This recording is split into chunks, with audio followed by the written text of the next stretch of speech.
Hi guys, it's Leah. Welcome back, or welcome if you are new, and welcome to my July wrap up from worst to best. July was definitely a more interesting reading month than last month. I definitely had some books that I preferred this month. I also read a couple of books that weren't even on my physical TBR, just so randomly. I was fairly ill throughout July, so I feel like I just wanted random Kindle books to binge read and have that serotonin of finishing a book. I did end up reading 10 books, some of which I'm really happy with, some definitely did disappoint me, but we are going to go through them all from worst to best. The worst book that I read in July would unfortunately have to be More Days at the Murasaki Bookshop by Satoshi Yagisawa. I wanted to read this because everyone on my broadcast channel on Instagram decided for this to be the audiobook that I would next start, and unfortunately I just didn't gel well with it. Although it is a really short book and these books are incredibly comforting, that to me is all they personally are. I can 100% see why so many people adore them in terms of how comforting they are. Their plot doesn't really exist too much. It is very much about the characters and their day-to-day life, which normally I absolutely love. I love so many books like that, but for me there's always just something missing in these works. If you don't know what this book is about, it is essentially the sequel to Days at the Murasaki Bookshop, which was a bestseller last year. Everyone was reading it. I kind of went into this one knowing that I probably wouldn't be obsessed with it, but I did have expectations. I was really hoping that I would, but unfortunately it just wasn't really for me. It was okay, I just don't think it was anything that great in my opinion, so I ended up rating it 2.75 stars. The next worst book that I read in July would have to be Follow Me to Ground by Sue Rainsford. I read this in my summer ween vlog. If you haven't given it a watch yet, I will link it up above. I read this because it was a really short horror book. I really went into it knowing absolutely nothing. I had absolutely no expectations, and I think that that for me was the best way to do it. Despite it being really low on this list, I will say that I absolutely adored it. There were so many elements in this that were 5 stars for me. I think ultimately, if you have watched that vlog, I do go into my thoughts a lot more detailed, but the plot in terms of the second half fell slightly flat. It's a horror book that is quite folklore-esque, has tons of notes towards nature, which is one of my favorite things in horror, and that is one of the reasons I loved this so much. We are essentially following this family and this girl and her dad who were born from the ground, and things come from the ground, and I think that's all you should really know going into it. It is definitely a strange book. It is definitely quite fever dream. I did see on Goodreads a lot of people were kind of criticizing it for that, but I love stuff like that, so for me I was not surprised that I did really enjoy that element. I just think in terms of the plot, I wish more happened in the second half. I think if more did happen in the second half, it absolutely would have been like a 4.5 star read for me. But in terms of the atmosphere, how eerie it was, the audiobook also had a full cast, which was so immersive. I would definitely recommend it for that, especially for the autumn. But it was really fun. It was really good. I ended up rating it 3 stars. I would recommend it, especially if you like weird horror. Then finally have a book that was on my physical TBR. This is an incredibly new release, and that is Reckless by Lauren Roberts. I was nervous going into this. I will say that I did really enjoy Powerless. Do I think it's the best written thing in the world? No. Do I think that it is kind of at times a carbon copy of a lot of other popular YA fiction dystopians? Absolutely. But overall it was so fun. I did listen to the audiobook for all 3 of the books now, so Powerless, Powerful and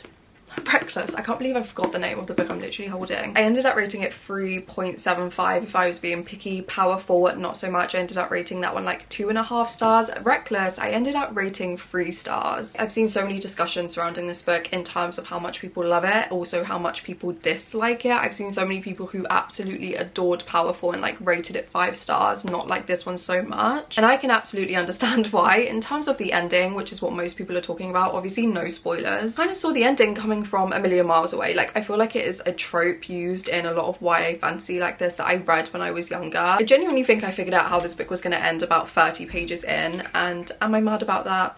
No, not really. I do think it was quite predictable, but at the end of the day, it is a YA trilogy that is based on tropes that are naturally quite predictable. It was still fun. Going into this based on how Powerless ended, I was really expecting more of a cat and chase sort of vibe, and it was absolutely not like that. I don't really want to say too much, obviously, but it just did not have to be this long. I would still say it's okay. I definitely do want to carry on with the series just because they are so fun. This was so fun to listen to, and I absolutely flew through it. Like, these are so bingeable. If you have also read this and you agree with what I think, please let me know. Equally, if you absolutely adored this, also let me know. I'd be really intrigued because I have seen some kind of controversy, some mixed opinions. I'm interested to know what you thought about it. Oh, the next book that we have is The House Across the Lake by Riley Sager. This book was really really interesting. My reading experience for this was fascinating because it was one of the first thrillers that I read in a really long time that I didn't DNF and was actually really enjoying. I think for the first 40 to 50% of the book I had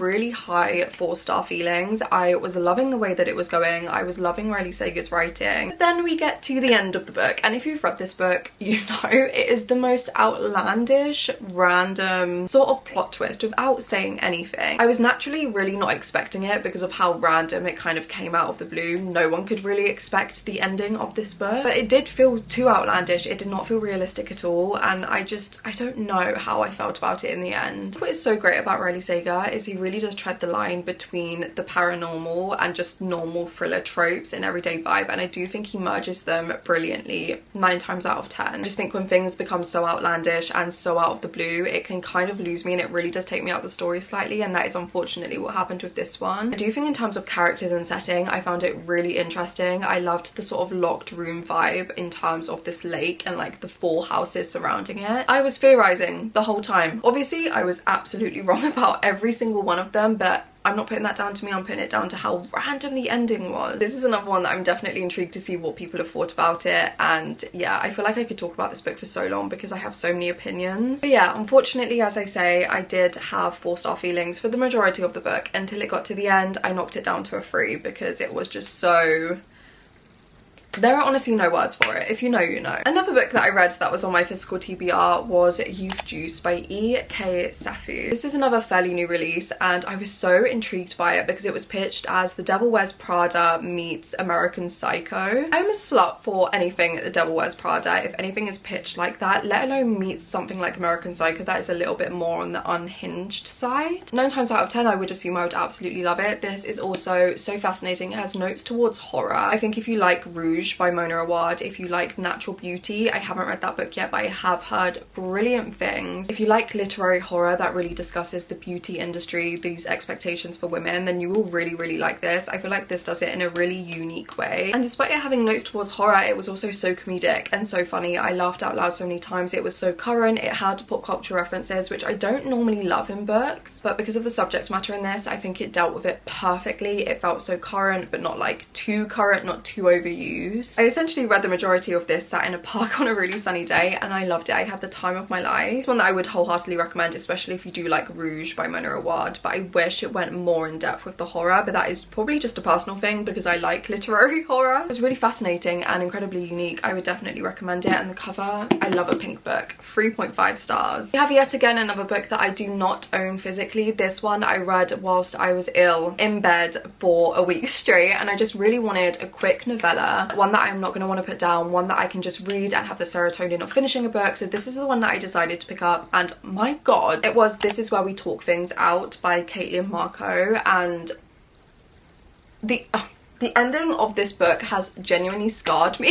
If you don't know what this book is about, I had genuinely never heard of it. It is on Kindle Unlimited. Like I say, it's a horror novella. It's like less than, I think it's about like 90 pages. I had heard Books and Lala talk about it for the first time as one of her potential picks for the end of her book club this year, and oh my god, I just decided to pick it up the second that I saw it was on Kindle Unlimited, and I'm so happy that I did. It is so fascinating. We are essentially following this character who kind of has a really strange relationship with her mum. Herself and her mum don't really talk. They have a really interesting relationship when one day her mum kind of invites her to stay over, and for matters that happen in the book, she does decide to go. She ends up going to this cabin in like the middle of nowhere where her mum has essentially taken like all of the furniture, all of her like bedding and her clothes that she had as a child, and placed it in this new cabin where it essentially looks like her childhood home. It is so uncanny, and from there things just start spiraling. It was so interesting. It is so fascinating to have this sort of narrative where we know things are going bad and things are going bad quickly, but I genuinely cannot look away from it. I read this so quickly in one sitting. I could not put it down. It was exactly what I needed at the time, and despite it being a novella that went so quickly, there were some twists in there that had me absolutely gagged. Also, the ending of this book, I did not see that coming, and it is genuinely, like, when I say it has scarred me, I can't get that image out of my brain. I really hope that this author has more works out there. I actually haven't checked. I do need to. If anyone knows, please let me know. But their writing style was so addicting and so captivating and so atmospheric and so eerie, whilst again being incredibly current and quite comedic in places. And oh my god, it was just so fascinating. I absolutely loved it. It's one that I definitely would reread closer to autumn. If you are looking for a horror novella on Kindle Unlimited, please read this one, especially as we do start going into autumn. It was so good. I wish I could reread it for the first time already, and it's only been like 3 weeks. But yeah, this one was really good. I ended up rating it 4 stars. I really enjoyed it. Another book that I read in my summer ween vlog is one that I had on my TBR for so long, and it is a manga, and that is Frankenstein by Junji Ito. When I tell you that this is one of the oldest mangas and Junji Itos that I've had on my TBR, I've wanted to read it for so long, but I don't know why. I feel like I was fairly daunted by it. I think because I love the story of Frankenstein so much, I was so intrigued to see Junji Ito's adaptation, and oh my god, it was so good. This is definitely one of my favorite collections from Junji Ito. I loved it so much solely because, well, not solely because there were many reasons why I loved this, but one of the main reasons I loved it is that it is a collection following one like boy, like one character. In so many of Junji Ito's short story collections, we follow different characters, we follow completely different stories, but in this one we don't. We follow one person. For the majority of them, we follow this one haunted house, and we know I love a haunted house and a sentient house, and this had that, and it was so good. I'm endlessly so appalled and equally stunned at Junji Ito's brain, how he comes up with all of these concepts and the way that he also executes them. Like, it always leaves me floored. This was the first one that I read in months. I don't even know if I'd read any this year. If I have, it would have been at the very start of the year, so I'm so happy that I finally picked one up. I think the only ones that I have left on my physical TBR are Tomi and Uzumaki, two of the ones that I'm most intimidated by. I know they're two of his most popular. I don't really know which one to start next, so if you think I should start Tomi or Uzumaki first, please let me know. I definitely want to read some more going into autumn and probably buy some more collections, I'm not gonna lie. They are so perfect to just binge read like by candlelight on one really stormy evening. I'm just absolutely obsessed. This ended up being 4 stars. We're now on to the top 3 books that I read in July. I adored all of these for so many different reasons. They are all completely different. I absolutely adored them. Next it would have to be Blue Sisters by Coco Melors. This took me so long to read. I don't know why I was reading this for such an extended period of time. I think I actually started it in June. I was listening to the audiobook, albeit incredibly slowly, and once I got to the end, I was just left completely floored. I adored Cleopatra and Frankenstein, so I was really interested to see how I was going to feel about this, especially considering it follows sisters, and I am a sister of 3, and I love consuming stories about sisterhood, the complications and the joys of sisterhood, and this, oh my god, it actually breaks my heart. In Blue Sisters, we are following Lucky, Avery and Bonnie and their lives and their grief as they have lost one of their sisters. It is such a profound and heartbreaking and really difficult read, especially if you are a sister or you have sisters. I am an eldest daughter. My god, this was a gut punch to the stomach. I absolutely adored the way Coco Melors wrote these sisters as individuals. They felt so realistic. These are real people in my brain, honestly, but I love the way that when they also came together, their arguments and their discussions and their joys and their heartbreaks were so realistic. I also loved the depictions of grief in this and how grief looks absolutely different for everyone, even if you are grieving the same person. Just the responsibilities and the expectations the sisters placed upon themselves and each other was fascinating, and again so realistic, especially when you do face a grief that is so there and so prominent. It was so moving and so heartbreaking. I adore Coco Melors' writing too. She could write anything and I would probably absolutely love it. Despite this taking me so long to read, it floored me. This is incredibly different to Cleopatra and Frankenstein. It does feel like its own entity, but I would wholeheartedly recommend it. I ended up rating it 4 stars, but if I were to be picky,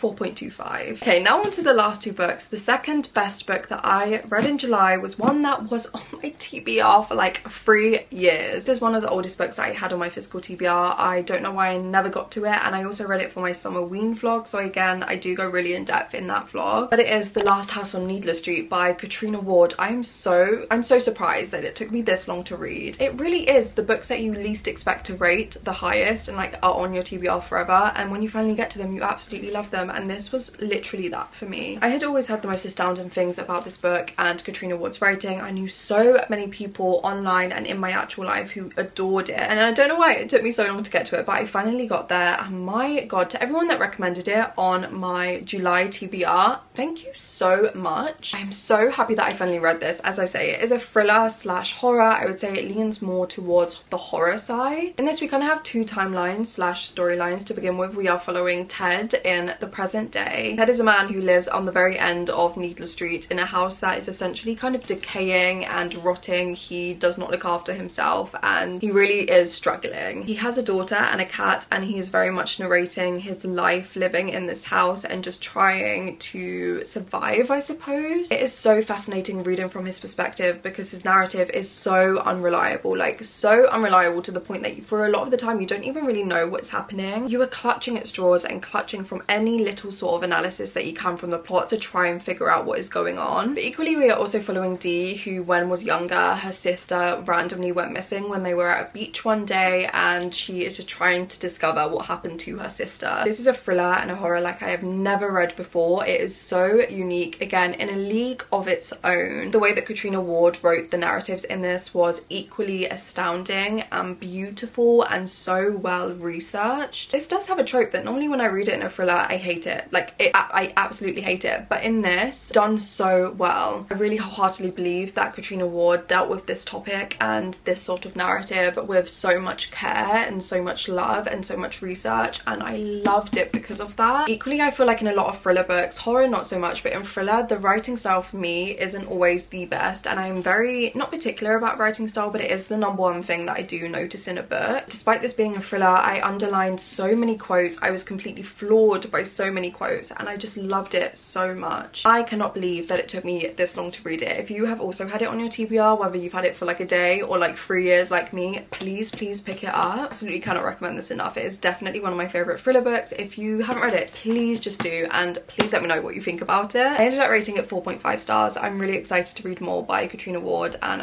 I loved it so much. Like, what I would give to be able to reread this for the first time already, equally I want to do a reread. I feel like it is one of those thriller slash horror books that once you know what has happened and you've read the entirety of the book and you know the ending, you are going to want to start it in an instant all over again. I cannot wait until the day I do that. But this, yeah, 4.5 stars. And then the best book that I read in July is again from another author slash just a book in general I've wanted to read from for years, and it is Part of Your World by Abby Jimenez. I cannot believe I finally got to this. I finally read an Abby Jimenez. My god, people, you guys do not lie. I really went into this and I was incredibly nervous because everyone loves Abby Jimenez. I also had 5-star predictions, 5-star expectations. I expect her to be one of my favorite romance authors, and when I tell you, this one did absolutely not disappoint. I fell in love with it. I fell in love with the characters as individuals. I fell in love with the characters when they came together, and that is like the number one thing in a romance for me. I also adore romances, and they always tend to be my favorites when they have more in-depth discussions and more heavy topics like grief. In Part of Your World, we are discussing domestic violence and abuse, so that is definitely a big trigger warning in this. I think the way that Abby Jimenez dealt with it in this was astounding, with so much care, and oh my god, I just loved it so much. What I didn't expect to also love, an age gap. This has an age gap romance where the female protagonist is older than the guy. In this, we are essentially following Alexis, who is very well off. She is a very well off doctor from like an estate, a family estate of doctors that are very well known and wealthy and quite famous. She recently got out of a relationship with her abusive ex-boyfriend, and she's just trying to get back on her feet. She's trying to decide what life she wants to live on her own. This is obviously dealt with many complications, but then she meets Daniel. They very much hit it off, like the banter and the flirting in this. Daniel is the male love interest in this. He is 10 years younger than Alexis. He is a carpenter. He's not very well off at all. They are polar opposites, but like when they come together, their chemistry is just so good. The way that Abby Jimenez wrote it was so believable. On Goodreads, I rated it 5 stars, and in my heart of hearts, it's a 5-star, but because this one thing annoyed me so much, realistically, it's a 4.75. The main thing that I couldn't get on board with slash really did annoy me was that Alexis, due to how well off she is, she doesn't know how to live. She doesn't know the most basic, like she didn't know how to peel a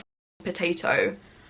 At her big age, she did not know how to peel a potato. Like, babe, I don't know how rich you are, to the point that you don't know how to peel a potato or do your own washing, but like, it was humbling, to say the least. Like, I could not get behind it. Those bits really grind my gears. They really they really took me out the story, because I was just like, what do you mean she doesn't know how to fold a t-shirt? Like, it baffled me. But other than that, that was the one gripe that I had. And in terms of the book in general and overarching, I absolutely adored it. I'm so excited to read some more by Abby Jimenez. I feel like I want to binge read all of her books before the end of the summer, which is going to be hard because we are in August and I feel like this is the last month that I have to do that. But I do already have Yours Truly and Just for the Summer on my Kindle, so I feel like those two I'm definitely going to try and read this month. I just feel like I'm going to adore everything she writes. As I say, in my heart of hearts, I want to give this a 5-star, but realistically it's a 4.75. I would wholeheartedly recommend it 100% if you have not read Abby Jimenez yet like I had. Please just pick this up, you will absolutely not regret it. I adored it. I'm obsessed with her. I'm so excited to read some more. But yeah, those were the 10 books that I read in July from worst to best. As I say, I do think it was definitely a better reading month than June. Did I read all of the books that I wanted to off my physical TBR / my July TBR? Absolutely not. I think I did quite an atrocious job at reading my July TBR. But I am giving myself grace because I was incredibly ill in July, but August I want to try and read, or at least start, all of the books on that TBR. So if you haven't watched it yet, I'll link it up above. But yeah, guys, if you have read any of the books that obviously I spoke about in this video, /